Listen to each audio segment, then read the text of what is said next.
کل گردوں کے ایک اسپیشلسٹ آئے تھے یہاں پہ انڈس ہاسپٹل میں، کڈنی کے سرجن ہیں، اسپیشلسٹ ہیں. تو میرے پاس جب کوئی ایسا بندہ آتا ہے تو میری عادت ہے کہ میں اس سے اس کے شعبے سے متعلق معلومات لیتا ہوں. تو میں نے ان سے کافی دیر بٹھایا، کافی دیر گپ شپ ہوئی.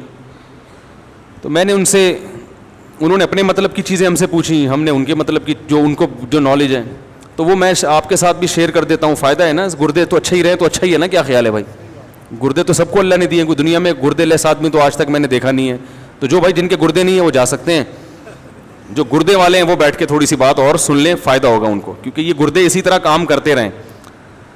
تو انہوں نے ڈاکٹر نے بتایا کہ گردے خراب ہونے کی ایک بڑی نشہ تو ہے سگریٹ وگریٹ، کولڈ ڈرنک اور نشہ، یہ تو سب مانتے ہیں جانتے ہیں کہ کولڈ ڈرنک گردوں کا بیڑا غرق کرتی ہے، سگریٹ نقصان پہنچاتی ہے، نشے کی جتنی چیزیں گٹکے مٹکے.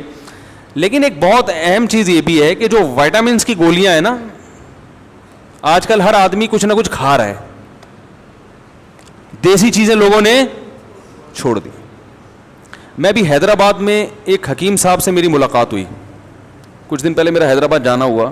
وہ حکیم صاحب میرے عقیدت مندوں میں سے تھے، میرے بیانات سنتے تھے. پہلے وہ مجھ سے کراچی ملنے آ بھی چکے ہیں. یہ میں دیسی چیزوں کے فضائل بیان کر رہا ہوں آپ کے سامنے، کہیں یہ نہ ہو کہ آپ مجھ سے حکیم صاحب کا نمبر مانیں، کوئی کسی کی پبلسٹی کے لیے نہیں بیٹھا میں یہاں پہ. تو میں نے جتنے حکیم دیکھے ہیں نا ماشاءاللہ، بڑی عمروں کے اور صحت مند دیکھے ہیں. کچھ ہے، کیا خیال ہے بھائی؟ کچھ مسئلہ ہے ٹھیک ہے نا. تو وہ بھی ایسے ہی 71 سال کے، اور کوئی بیماری نہیں ان کو، 71 ایئرز اولڈ، کوئی نہ بلڈ پریشر، نہ بی پی، نہ دل کی کوئی بیماری. بیگم کا انتقال ہو گیا تو میرے پاس آئے تھے کہ رشتہ بتا دیں کوئی. میں نے کہا بھائی میں شادیاں نہیں کراتا. میں نے کہا ابھی 71 سال میں آپ کو کیا ضرورت ہے؟ کہہ رہے ہیں نہیں بھائی ہم ضرورت ہے ٹھیک ہے. تو کوئی پیسہ اللہ نے بہت دیا تو کہہ رہے ہیں کوئی رشتہ بتا دیں، کوئی بیوہ ہو، طلاق یافتہ ہو، اللہ نے کا دیا مال بہت ہے، پیسہ بھی ہے، عزت بھی ہے. تو میں نے کہا بھائی میں تو وہ نمبر دے دیتا ہوں رفیع بھائی کا. تو وہ چونکہ بڑے حکیم تھے تو میں نے ان سے حکمت کے بارے میں کافی معلومات لینا شروع کی. ان کے پردادا نے ایک انگریز کا علاج کیا، انگریز کے دور حکومت میں. پردادا یا دادا، وہ انگریز بیمار تھا اور تمام ڈاکٹر اس انگریز کو جواب دے چکے تھے.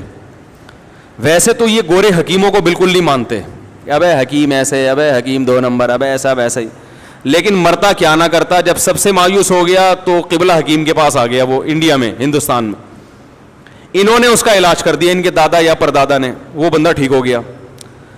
تو اس گورے نے، آفیسر تھا وہ مرتے مرتے اللہ نے اس کو زندگی دی. تو اس نے کہا بھائی بتائیں کیا چاہیے آپ کو، کتنے پیسے چاہیے، پراپرٹی چاہیے تو میں پراپرٹی دینے کے لیے تیار ہوں، کیا چاہیے. تو یہ بڑے عقل مند تھے قبلہ حکیم، کو بادام بادام کھاتے ہوں گے. انہوں نے کہا بھائی ایک سرٹیفکیٹ بنا دو، اس پہ اپنی اسٹیمپ لگا دو کہ میں نے تمہارا علاج کیا ہے جبکہ تم لا علاج تھے. یہ سرٹیفکیٹ میری اولادوں میں چلے گا. یہ ایک حکمت کی دلیل ہوگی. کس کے ہاتھوں سے لکھی ہوئی؟ گورے کے، انگریز کے ٹھیک ہے نا. کہ بھائی حکیم بھی اتنے خالی، بولو نا کیا ہو گیا، اتنے خالی نہیں ہوتے جتنا ان کو سمجھا جاتا ہے. تو ایک سرٹیفکیٹ، ایک اسٹیمپ، تو وہ ابھی تک ان کی نسلوں میں چلا آ رہا ہے، اس گورے کے ہاتھ سے لکھی ہوئی تحریر اور اس کی اسٹیمپ. وہ آفیسر تھا. تو یہ حکیموں کی صحتیں اتنی اچھی کیوں ہوتی ہیں؟ اس لیے کہ تمام دوائیں بچوں کی پہنچ سے دور رکھتے ہیں اور خود بھی ان کی پہنچ سے دور رہتے ہو. دوا کا اصول ہے شدید ترین ضرورت کے بغیر استعمال نہ کی جائے. آج ذرا آئرن کی تھوڑی سی کمی، آئرن کے کیپسول پھانکنا شروع کر دیے. فلاں چیز کی کمی، فلاں کے کیپسول. ابے بھائی آئرن کی کمی ہے تو سیب کھا لے، پالک کھا لے، اللہ کے بندے. پالک سے تو ویسے پتری ہوتی ہے، سیب کھا لے. لائف اسٹائل کو تمیز سے ٹھیک کر لے، تو جلدی سو لے، صبح جلدی اٹھ لے، ایکسرسائز کر لے، اندر کا سسٹم صحیح ہوگا تو آئرن کی کمی، کسی میں کیلشیم کی کمی تو کیلشیم کی گولیاں پھانکنا شروع کر رہا ہے وہ. جب آپ کے اندر کا سسٹم ٹھیک نہیں ہوتا تو کسی نہ کسی چیز کی کمی ہوتی ہے. جب اندر کا صحیح ہوتا ہے نا آدمی تو جو کھائے گا ساری چیزیں پوری ہوں گی اس سے. یہ جو گندم کی روٹی ہے اس میں اللہ نے دنیا کی ہر چیز ڈال دی ہے. اسی سے ہڈی بھی بنے گی، اسی سے آنکھوں میں بینائی بھی آئے گی، اسی سے بال بھی گرو کریں گے. گندم کو میرا بیان سن لیں دوبارہ، آڈیو بیان ہے گندم کی روٹی. تو جب اندر کا سیٹ اپ صحیح نہیں ہوتا تو پھر ساری چیزیں کیا ہو جاتی ہیں؟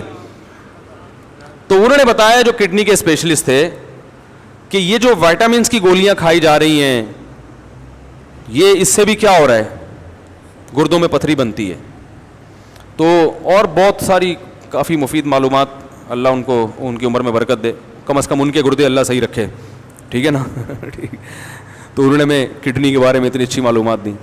تو دواؤں, پیناڈول ہے, ذرا سی ٹینشن ہوئی, تھکاوٹ ہو رہی ہے, 2 گولیاں پیناڈول پھانک کے, ابے بھائی تو جب تھکاوٹ ہو رہی ہے سو جا, تو آرام کر لے, تھوڑا گرم پانی سے نہا لے, کیا خیال ہے, تھوڑے پٹھے وٹھے کیا ہو جائیں گے, کھل جائیں گے, مالش کر لے, ٹھیک ہے. تو یہ چیزیں ہوا کرتی تھی. میں نے بڑے بڑے حکیم دیکھے ہیں, بوڑھے ایسی فٹنس. ہمارے محلے میں ایک حکیم, ہاں یہ مطلب نہیں ہے کہ ہر حکیم اس قابل ہے کہ علاج کرائیں, ان میں بڑے بڑے فراڈی بھی پڑے ہوئے ہیں بھائی. اسٹرائڈ کھلا رہے ہوتے ہیں مریضوں کو نا, دواؤں میں ڈال کے وہ ایک دم فٹ فاٹ ہو جاتا ہے. تو اس میں بہت فراڈ بھی بہت ہے, لیکن اس کا یہ مطلب نہیں ہے کہ جو حکمت کا طریقہ علاج ہے وہ طریقہ علاج ہی غلط ہے. بہت ساری چیزیں آج بھی, اور آپ کو ایک بات بتاؤں, حکیموں کے جو نسخے ہیں, کئی نسخے ایسے 1000 سال سے چلے آ رہے ہیں, اب تک کوئی سائڈ افیکٹ ان کا سامنے نہیں آئے. جوارش جالینوس 1000 سال پرانی ہے, حکیم جالینوس نے ایجاد کی تھی, یہ 1000 سال سے چلی آ رہی ہے.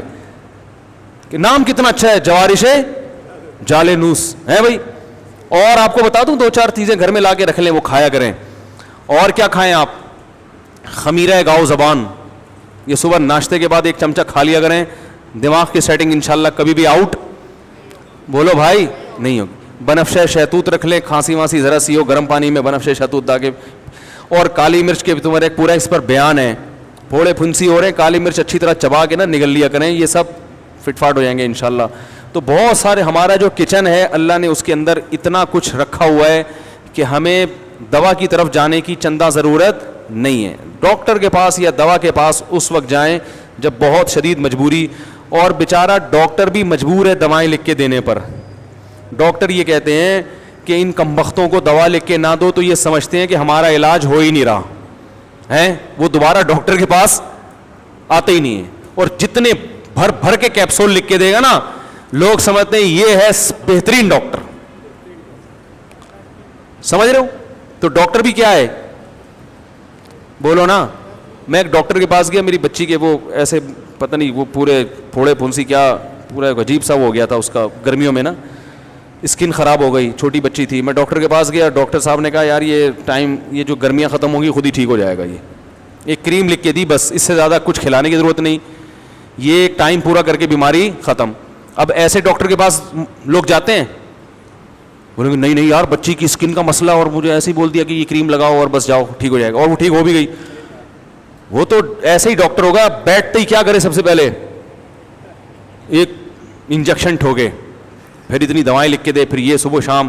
ایک نفسیاتی اثر ہے, لوگ اس سے زیادہ متاثر ہوتے ہیں. تو ایلوپیتھی کی بھی بہرحال ایک طریقہ علاج ہے, لیکن حتی الامکان کوششیں کیا کریں بھائی, چھوٹی موٹی بیماریوں میں دوا کھانے کی کوشش نہ کیا کریں, ویسے ہی ٹھیک ہونے کی کوشش کیا کریں. ٹھیک ہے, پرہیز کے ذریعے, کالی مرچ کے ذریعے, لہسن کے ذریعے.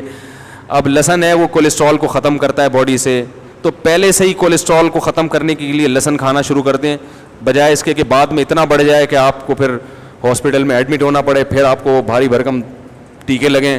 تو بہتر نہیں ہے کہ ایک عمر کے بعد صبح آپ نے ناشتے کے بعد 1 لہسن پھانک لیا, تو سیٹنگ تھوڑی سی انشاءاللہ صحیح رہے گی. بلکہ ناشتہ اتنا ہلکا کیا کہ کولیسٹرول پیدا ہی نہ ہونے دیں. کیا خیال ہے بھائی؟ نہیں آ رہی تو رہنے دیں, ایسے ہی ٹھیک ہے بھائی. تو یہ گردے کی جو بیماری ہے نا, یہ اس سے بڑا گہرا تعلق ہے گولیوں سے اور سگریٹ اور یہ کولڈ ڈرنک وغیرہ, ان چیزوں سے. ہر دوسرا تیسرا آدمی گردوں کا مریض بنا ہوا ہے. اور یہ جو پریگنینسی میں خواتین کو گولیاں کھلائی جاتی ہیں اکثر وٹامنس کی, ان کی زیادتی پھر بگاڑ دیتی ہے کیس. ان عورتوں کے کڈنی میں مسئلہ ہوتا ہے. پرانے زمانے میں خواتین کو پریگنینسی ہوتی تھی, دیسی گھی کھلایا جاتا تھا, پھل فروٹ کھلائے جاتے تھے, بچے کی ولادت کے بعد بھی وہ دودھ جلیبیاں لائی جاتی تھیں.